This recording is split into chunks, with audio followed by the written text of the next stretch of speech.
Bought something, they'd give us tickets. We'd keep one, and we'd put one in the big barrel. And when I was little, I wanted that car so bad. They had it in a window, and every time I walked by that window, I'd see that car, and I'd think, oh, we gotta have that car. My dad needs that car. And so uh, I decided that if I prayed every single night and every single morning, that we'd win that car. Well, the day of the big parade, and it was called Poultry Day, and they had, the Ferris wheel and the merry-go-round and a big parade and all kind of fun things to do. And that night they had a show with lots of people dancing and singing. And then they brought this great big barrel out, and they had the Miss American Fork. She came up and she reached her hand in that barrel, and she pulled out a ticket, and it didn't have my dad's name on it. Oh my goodness. Heavenly Father hadn't answered my prayer. Oh, I was so upset. I just knew that I'm not going to go to Sunday school or primary anymore. I just don't like Heavenly Father anymore because he didn't answer that prayer. Well, the next day, this grandma here, she came to visit us and to see what was going on Poultry Day. And she lived up in Salt Lake, and we lived down in American Fork. And when she got ready to go home, she said to my daddy, she says, Francis, I'm getting too old to drive my car anymore. You can see she was getting old. And I'm getting too old to drive my car anymore.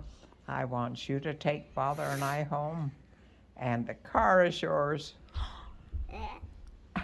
So, Heavenly Father answered my prayer, just not the way that I thought he was going to. So did Heavenly Father help them get the car? And so here we had a car that my daddy could drive to work and didn't have to walk in the snow anymore.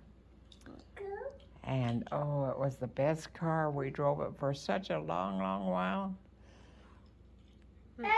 Heavenly Father answered my prayer.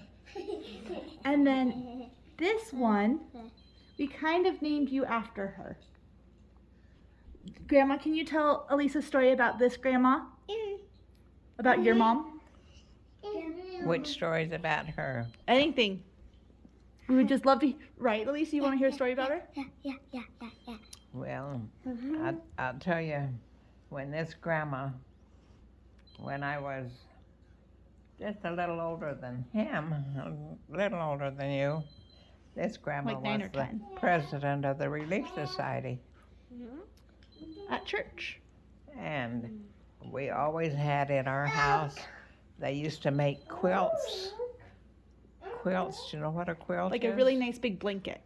And they would sew it, make all those pretty things on it, And this grandma here always had a great big quilt in the side of her house. It was on great big things, and old people would come, and they'd take their needle and they'd stitch and stitch and stitch. And that was what the ladies did to have something to do. And it seemed like those old ladies always liked to be there at mealtime. And my dad was so nice and kind, and he always fed anybody that came to our house. And so lots of times we'd have quilters there that would be there sometimes the old men had come too, just to have something to do. Seemed like we always had company at our house. That's kind of funny. To eat. And our church burned down, caught fire when my dad was in the bishopric. So he was like one of the bishop's special helpers. And we had one of the biggest houses in American Fork. So guess where they held church? In our house. Well, they built a new church. And we had all those folding chairs in our basement, and every Sunday the boys would bring all the chairs up and put them we'd take the big quilt down and put all the chairs up and have church in our house. And then we haven't heard any stories about her. And this grandma here, she played the organ for church, and she was always playing the organ. And whatever they moved, whatever ward they moved into, she was always the one that was playing the organ. And this, Hey mom.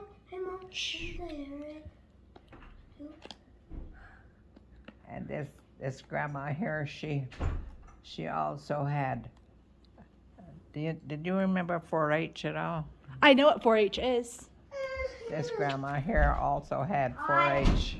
All the girls that come to our house, and there was always girls there learning how to cook or sew or I'm gonna go back in a few minutes. something.